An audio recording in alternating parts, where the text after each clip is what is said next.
আজকে স্বাধীনতার 54 বছর পরে এসে এখানে দাঁড়িয়ে একটি কথা আমাকে পীড়িত করে, আশা করি আমাকে ক্ষমা করবেন আপনারা। সেটা হচ্ছে যে গণতন্ত্রের জন্য বাংলাদেশ সৃষ্টি হয়েছিল, আজকে অর্ধ শতাব্দী পার হয়ে এসে আজকে বাংলাদেশে কেন আমরা গণতন্ত্রকে খুঁজে পেয়েছি? কেন এটা? এই গণতন্ত্রের জন্যই তো বাংলাদেশের লক্ষ লক্ষ মানুষ মুক্তিযুদ্ধে ঝাঁপিয়ে পড়ে জীবন দিয়েছে। এবং যখন এই দেশের মানুষ একটি পর্যায়ে বুঝতে পেরেছিল যে পাকিস্তানের অবকাঠামোর ভেতরে কোনোদিন গণতন্ত্র সম্ভব নয়, এবং পাশাপাশি আরো একটি বিষয় ছিল, সেটি ছিল অর্থনৈতিক যে মুক্তি, দরিদ্র মানুষের যে অর্থনীতির যে অধিকার, মানুষের যে বেঁচে থাকার অধিকার তৎকালীন পূর্ব পাকিস্তানে, সেটি ছিল দ্বিতীয় বিষয়, যে কারণে স্বাধীনতার সংগ্রাম প্রথমে একটি আন্দোলন, পরবর্তীতে স্বাধীনতার যুদ্ধে, মুক্তিযুদ্ধে। তো এই যে দুটি উপযুক্ত, আমি যেটা স্পষ্ট ভাষায় উল্লেখ করেছি, একটি ছিল গণতন্ত্র, দ্বিতীয়টি ছিল এদেশের দরিদ্র মানুষের অর্থনীতি। আমার প্রশ্ন হচ্ছে যে আজ স্বাধীনতার 54 বছর পরে এসে কেন আমরা সেই দুটি যে লক্ষ্য বস্তু, সেটিকে কেন এখনো খুঁজে পেয়েছি, আমরা কেন সেটি এখনো অর্জন করতে পারছি? আমি বিশ্বাস করব এদেশে যারা নেতৃত্ব দিচ্ছেন, যারা নেতৃত্ব দিয়েছেন বিগত 54 বছর, এখনো যারা নেতৃত্ব দিচ্ছেন, যারা অতীতে দিয়েছেন, তাদেরকে জাতির কাছে জবাবদিহি করতে হবে কেন তারা ব্যর্থ হয়েছে। এবং ভবিষ্যতে যারা নেতৃত্ব, আমি বিশ্বাস করব তারা জাতিকে এই আশ্বাস তারা দিতে প্রস্তুত যে আগামীতে বাংলাদেশ সৃষ্টির পেছনে যে দুটি গুরুত্বপূর্ণ যে উদ্দেশ্য এবং আদর্শ ছিল, সেটি তারা বাস্তবায়িত করবেন। দেশের 18 কোটি মানুষ তারা জোর গলায় বলতে পারবেন যে আমরা এদেশে গণতন্ত্র ফিরিয়ে এনেছি, এবং তারা বলতে পারবেন যে এদেশের দরিদ্র মানুষের ভাগ্য উন্নয়নে আমরা যথাযথ কার্য পদ্ধতি অনুসরণ করছি। এই বক্তব্য দিয়ে আমি শুরু করছি, এই প্রশ্ন তুলে আমি শুরু করছি। এই প্রশ্নের উত্তরও আমি এখন আপনাদের দিতে চাই। সেটা হচ্ছে এই যে আমরা যদি পৃথিবীর ইতিহাস পর্যালোচনা করি, তাহলে একটি জিনিস কিন্তু আমাদের সামনে স্পষ্ট হয়ে আসবে।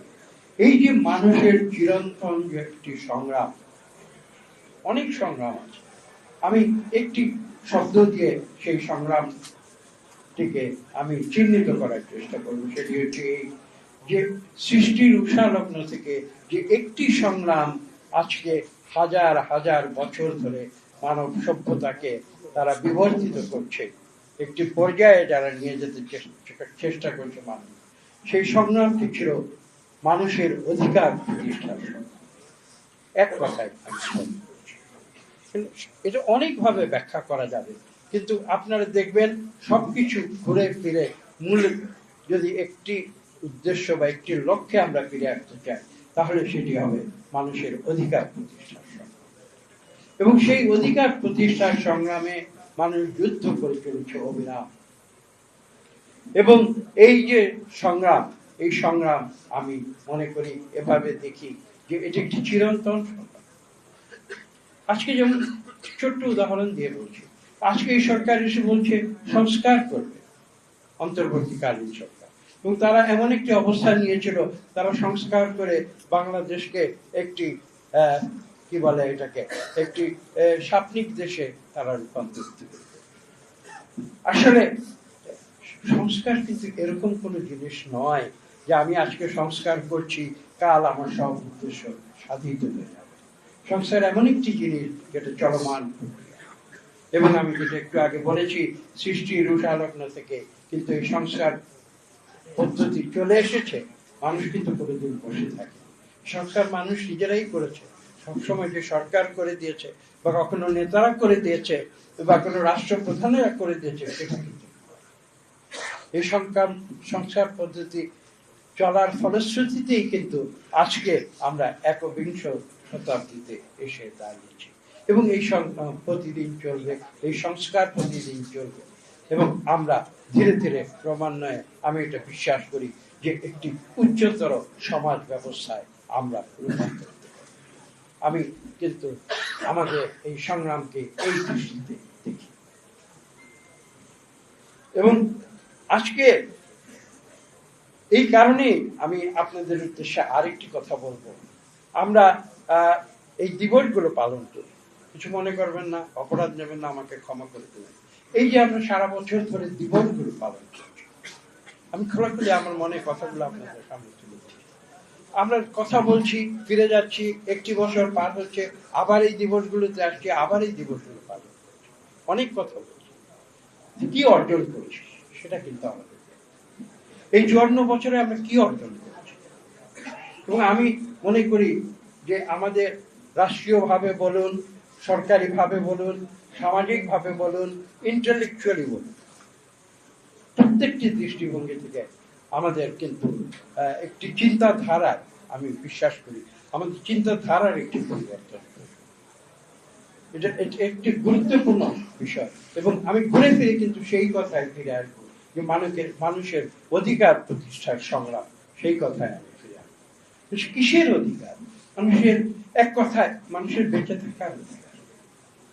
মানুষের বেঁচে থাকার অধিকারের জন্য প্রথমে কি প্রয়োজন হয়? মানুষের খাদ্যের প্রয়োজন হয়। চিকিৎসক যারা আপনারা এখানে আছেন, আজকে এই আলোচনা সভার আয়োজন করেছে, আপনাদের চেয়ে বেশি একথা তো কেউ অন্য কেউ বুঝতে। মানুষের খাদ্য নিরাপত্তা যদি আমরা নিশ্চিত করতে না পারি, তাহলে দিবস পালন করছিলাম। খাদ্য নিরাপত্তার পরে আরো অনেক কিছু আছে, আমি সবগুলোতে যাব না, কিন্তু আমি অন্য একটা কথা বলি, যেটা বাংলাদেশের মানুষের যে সাইকোলজিতে আমি বিশ্বাস করি অত্যন্ত গুরুত্বপূর্ণ, সেটা হচ্ছে মানুষের কথা বলার অধিকার।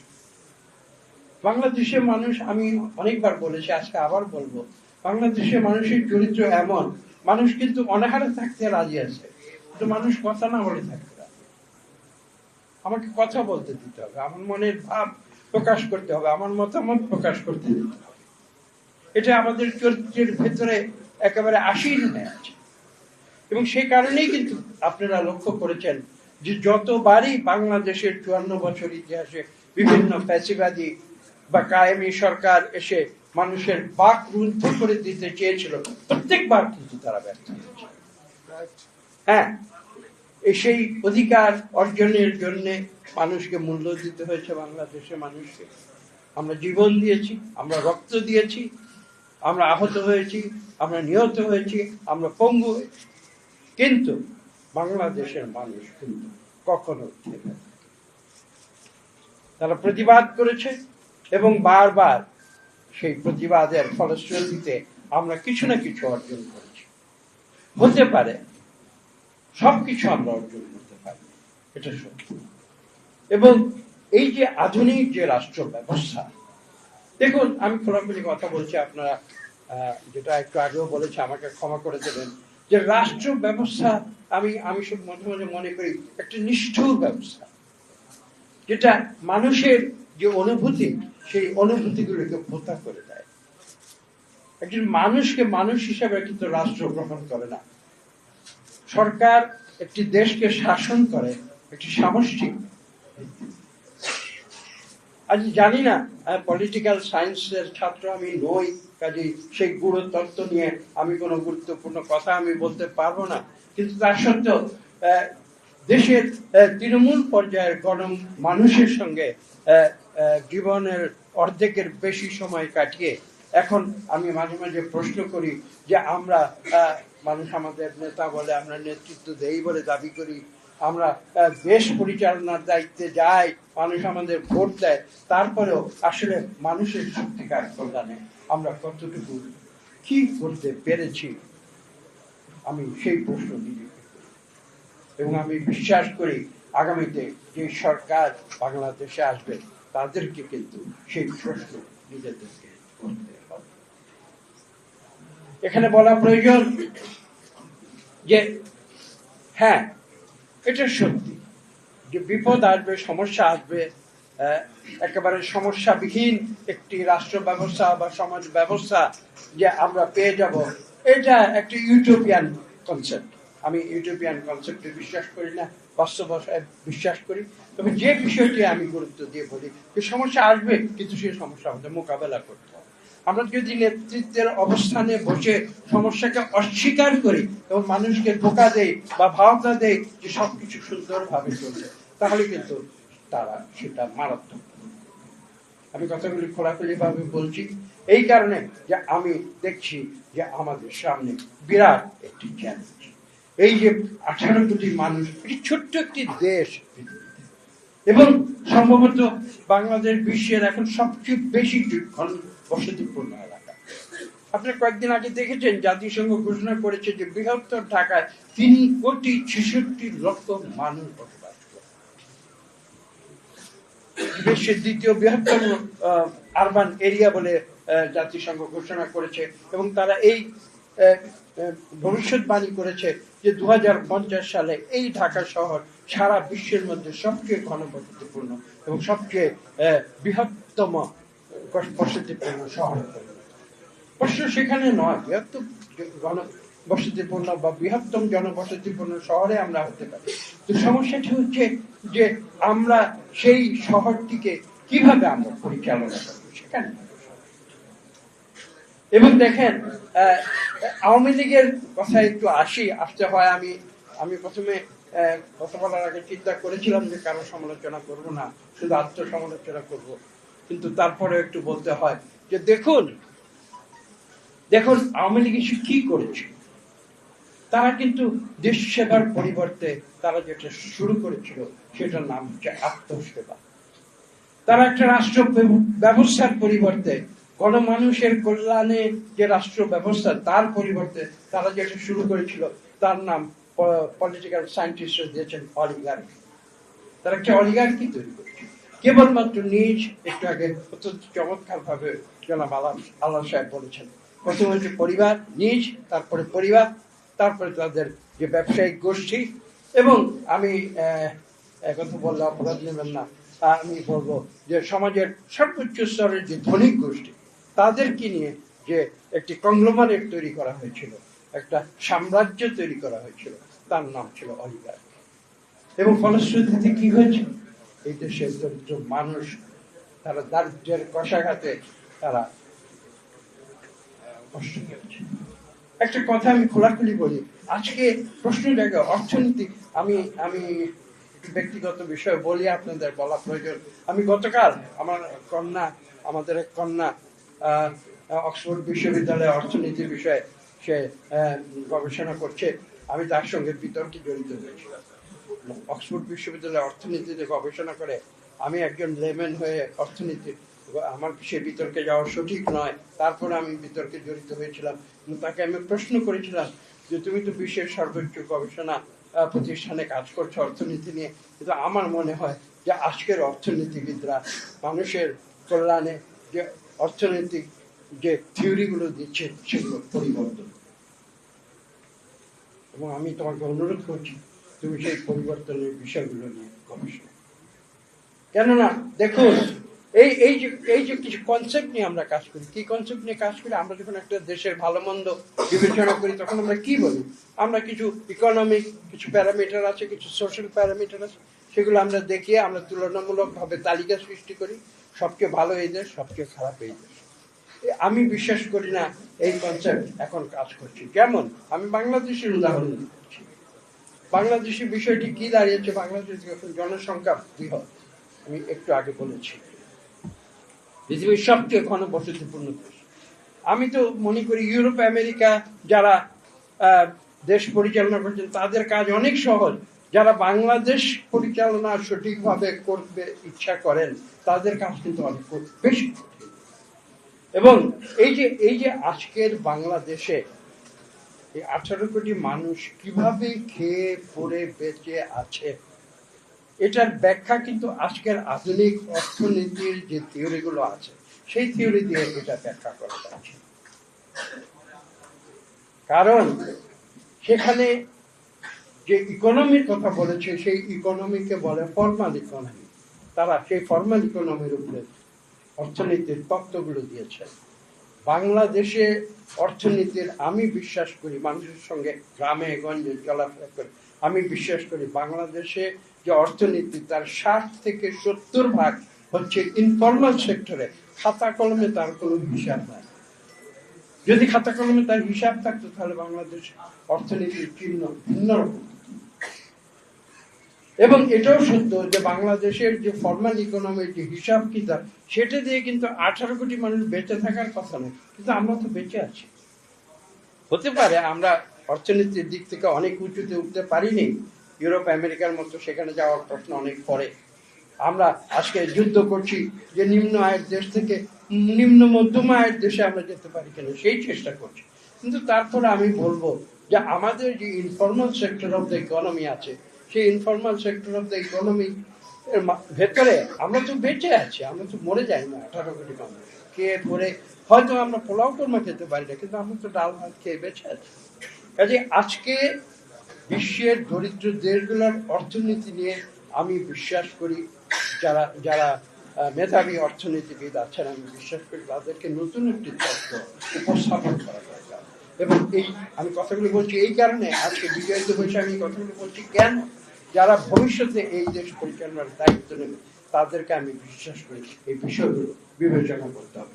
যদি না করে তাহলে কি হবে? এই গতানুগতিক বাংলাদেশ 54 বছর যেভাবে চলছে সেভাবে হয়তো আর 54 বছর চলবে। তো আমরা তো সেটা চাই না। আমরা তো চাই শহীদ প্রেসিডেন্ট জিয়া রহমান আমাদের 3.5 বছরে যেটা দেখিয়েছিলেন যে একটি দরিদ্র বাংলাদেশ বিশ্বের মাথা তুলে দাঁড়াতে পারে, আমরা তো আবার সেটা চাই। আমরা সারা বিশ্বের কাছে একটি ফ্যাসিবাদ রাষ্ট্র হয়ে পরিচিত হতে চাই না। আমরা চাই যে একটি সত্যিকার গণতান্ত্রিক মানুষের প্রতি শ্রদ্ধাবোধ যে সরকারের আছে, যে দেশে আছে, সেই রকম একটি দেশ হয়ে আমরা বিশ্বের বুকে দরিদ্র দেশ হতে পারি, কিন্তু সম্মানের দিক থেকে সেভাবে মাথা তুলে দাঁড়াতে চাই। এবং সেই কারণে আমি কথাগুলো আজকে বলছি। তো কাজে আমি অনেক কথা হয়তো বলে ফেলেছি, বক্তব্য আমি দীর্ঘ করব না। আমি আজকের এই বিজয় দিবসে প্রথমে শহীদ প্রেসিডেন্ট জিয়া রহমানের প্রতি শ্রদ্ধা প্রদর্শন করি এই কারণে যে তিনি সেই 25শে মার্চের কালো রাতে, যেদিন পাক হানাদার বাহিনী হায়নার মতো নিরস্ত্র নিরীহ তৎকালীন পূর্ব পাকিস্তানের মানুষের উপরে হায়নার মতো ঝাঁপিয়ে পড়েছিল, সেদিন কিন্তু যারা নিজেদের মুক্তিযুদ্ধের পক্ষের শক্তি বলে দাবি করেছিল তারা প্রতিবাদ করেনি, মাথা তুলে দাঁড়ায়নি, তারা কাপুরুষের মতো সীমানাটাকে পেরিয়ে গিয়েছিল, পালিয়ে গিয়েছিল। সেদিন মাথা তুলে দাঁড়িয়েছিলেন, বজ্র কণ্ঠে বলেছিলেন উই ভোট। কে বলেছিলেন? অন্য কেউ নয়। এবং তিনি শুধু একথা বলে ক্ষান্ত হননি। আমি শুনেছি একজন বক্তা কথা বলেছেন, আমি দ্বিরুক্তি করতে চাই না, তারপরেও বলছি যে তিনি মুক্তিযুদ্ধে তিনি সম্মুখ সমরে অংশগ্রহণ করেছিলেন, জেড ফোর্সের নেতৃত্ব দিয়েছিলেন, যুদ্ধে জয়লাভ করেছিলেন, বিজয়ীর বেশে দেশে ফিরে এসেছিলেন।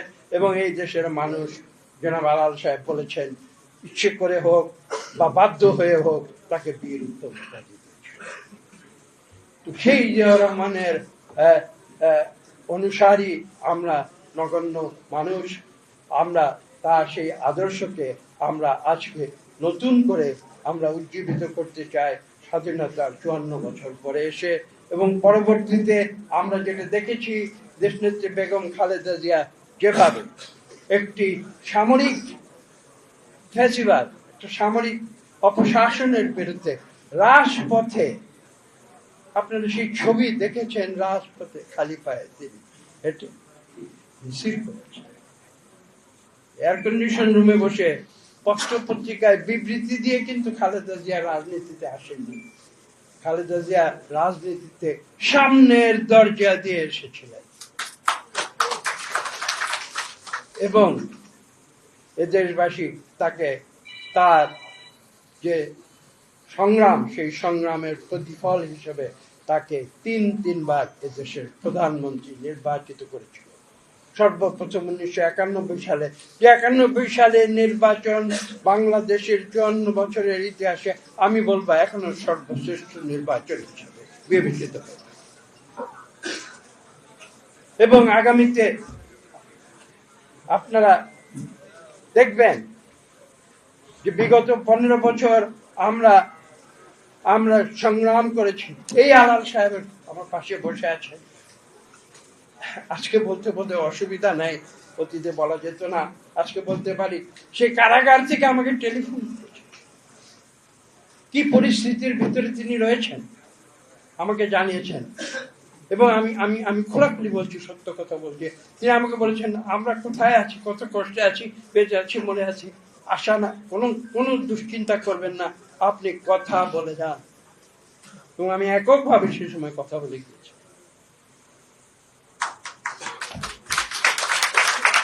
তো আজকে সেই কারণেই আমি অনেক কিছু ভেবে চিনতে বিজয় দিবসের যে উচ্ছ্বসিত বাণী বা বক্তব্য, সেই ধরনের বক্তব্য না দিয়ে আমি ভিন্ন ধর্মে একটি বক্তব্য দিয়েছি। আমি ক্ষমা প্রার্থী, কিন্তু আমি অন্তর থেকে আজকে মনে করছিলাম যে কথাগুলো দেশবাসীর সামনে বলা প্রয়োজন, সেই জন্য আমি বলেছি। আমরা নিজের জন্য নয়, আমরা ক্ষমতার জন্য নয়, আমরা অর্থবিত্তের জন্য নয়, আমরা এই বাংলাদেশের দরিদ্র মানুষের সেবা করার জন্য আমরা স্বাধীনতা এনেছিলাম। সেই স্বাধীনতা যেন আমরা বজায় রাখতে পারি। আমার বাকরুদ্ধ হয়ে এসেছে, আমাকে ক্ষমা করবেন, আমার বক্তব্য শেষ হচ্ছে।